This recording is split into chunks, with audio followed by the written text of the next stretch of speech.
Hola a todos, en este video continuaremos con el estudio de la región epicránea o occipito frontal. Mi nombre es Nelson Rubal y el canal es La Anatomía es Fácil. Recordemos que en la región epicránea se describen para su estudio tres grupos. Un grupo anterior donde vimos que a su vez se describían dos pedículos. Un pedículo frontal medial y otro lateral a este denominado pedículo supraorbitario. En la imagen no hemos esquematizado estos pedículos ya estudiados en el video anterior. Se describe un grupo lateral que será por donde comenzaremos el estudio hoy, donde al igual que en el grupo anterior también se describen dos pedículos. En este caso un pedículo anterior o temporal y otro posterior o mastoideo. Y finalmente tenemos un grupo posterior.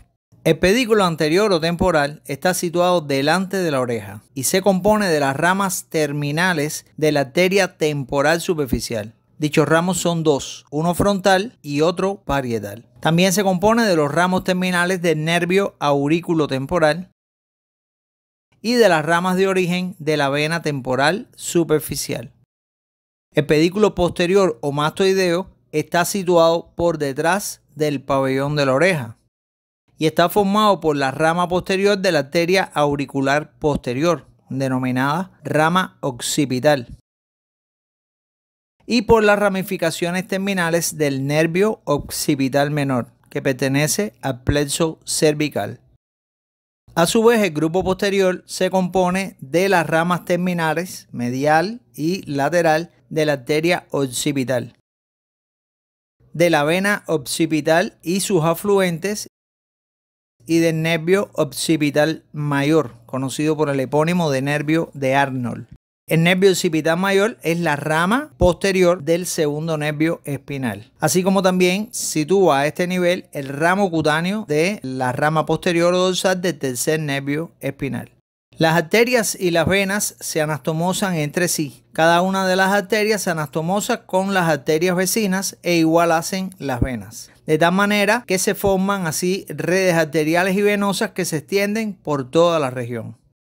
Bien, aprovechemos esta imagen para describir de una manera básica de dónde provienen los vasos y los nervios que hemos descrito en estos pedículos. Aquí tenemos a la arteria carótida externa. La arteria carótida externa es una de las ramas terminales de la arteria carótida común, que a nivel del borde superior del cartílago tiroides o a veces del hueso hioides se divide en sus dos ramas terminales, la carótida interna y la carótida externa. La carótida externa a su vez va dando ramas que pertenecen a un grupo anterior, a un grupo medio y a un grupo posterior. Miren aquí cómo asciende. Dentro de las ramas que tiene en el grupo posterior, aquí estamos viendo la arteria occipital, que ya describimos en el grupo posterior, y la arteria auricular posterior. Esta arteria auricular posterior a su vez tiene dos ramas. Una rama que se dirige hacia la parte posterior del pabellón auricular, que se denomina rama auricular, aquí la estamos viendo, y una rama que se dirige hacia atrás y se denomina rama occipital, como ya mencionamos, que es la que está ubicada en el pedículo posterior o mastoideo del grupo lateral.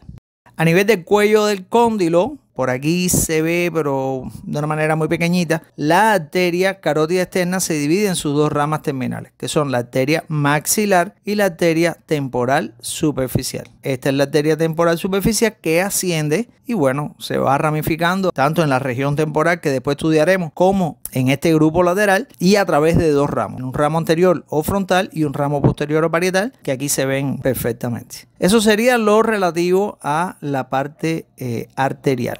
En el caso de las venas, bueno, estas venas que se describen aquí en toda esta parte del grupo lateral se van a ir anastomosando y van a formar la vena temporal superficial, que aquí la vemos. Esta vena temporal superficial se une con la vena o las venas maxilares y forma una vena denominada retromandibular, que a su vez después, bueno, se divide en dos troncos, un tronco anterior que se dirige hacia la vena yugular interna y un tronco posterior que va a participar en la formación de la vena yugular externa.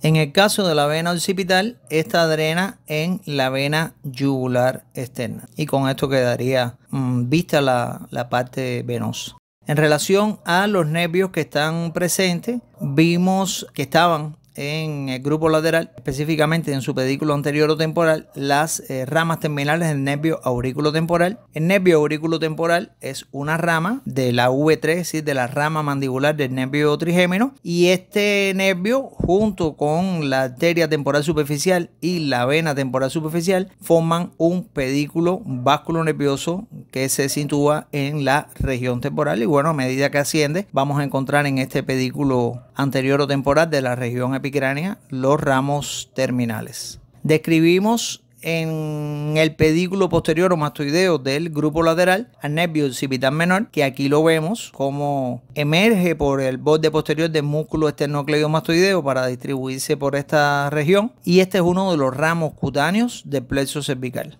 Y en el grupo posterior describimos el nervio occipital mayor, aquí lo vemos, conocido por el epónimo de nervio de Arnold, y como mencionamos anteriormente, es el ramo dorsal del segundo nervio cervical. Estos serían los aspectos más importantes con relación a los vasos y a los nervios que están presentes en la región epicránea. Para finalizar este video veremos el drenaje linfático de la región epicránea. Para ello también dividimos la región epicránea en tres grupos: un grupo anterior, un grupo lateral y un grupo posterior. De lo que se trata en este caso es de saber la dirección que llevan los vasos linfáticos que se inician en cada uno de estos grupos. Es decir, hacia qué grupo de linfonodos o ganglios linfáticos se dirigen. Es importante, antes de entrar directamente en el contenido, recordar que existen un conjunto de grupos de linfonodos o ganglios linfáticos denominados pericervicales, porque están precisamente en el límite, en el borderline entre la cabeza y el cuello, y que de posterior a anterior son los linfonodos occipitales, mastoideos, parotidios, submandibulares y submentonianos. También existen linfonodos mandibulares a nivel de la mandíbula y a nivel de la mejilla, denominados bucales, pero son estos primeros 5 grupos de linfonodos los que revisten mayor importancia. Los vasos linfáticos de la región epicránea solo están vinculados con 3 de estos 5 grupos, los 3 posteriores, es decir, los parotidios, los mastoideos, también llamados retroauriculares en la clínica, y los occipitales. Es importante también recordar que a nivel del cuello, los grupos de linfonodos o ganglios linfáticos se dividen para su estudio en superficiales y en profundos. Los superficiales, hay un grupo anterior que están situados en relación a la vena yugular anterior y un grupo lateral que están en relación a la vena yugular externa. En tanto, los linfonodos cervicales profundos laterales se encuentran fundamentalmente en relación a la vena yugular interna, aunque también lo hacen con el onceno nervio craneano, el nervio accesorio, y la arteria transversa del cuello. Fundamentalmente, los vasos linfáticos eferentes de estos 3 grupos de linfonodos que vamos a estudiar se dirigen hacia los linfonodos cervicales laterales profundos. Visto lo cual, ya podemos ver directamente hacia dónde se dirigen cada uno de los vasos linfáticos de los distintos grupos. Miren la imagen, los vasos linfáticos del grupo anterior se dirigen hacia los linfonodos parotidios. Esos vendrían del área correspondiente a el cuero cabelludo que cubre aproximadamente la escama del hueso frontal.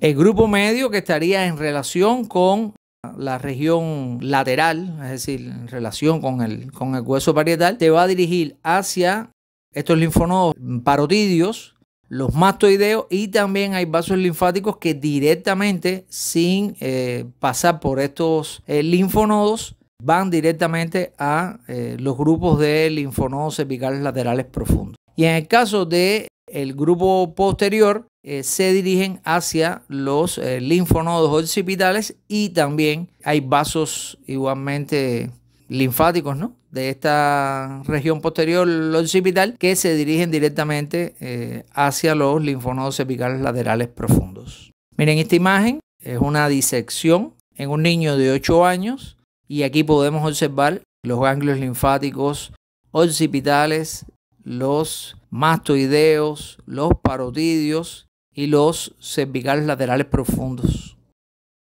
Con esto, caros amigos, damos por terminado este tercer video de la región epicránea. Espero que les haya gustado. Confío plenamente que le den like si les gusta. Y por supuesto, si se animan, los que no estén suscritos lo pueden hacer. Creo que con otro video, con un cuarto video un poco más largo, ¿no? Pudiéramos ya terminar finalmente la región epicránea. Trataré en este último video de poner algunas situaciones de vinculación básico-clínica. Chao.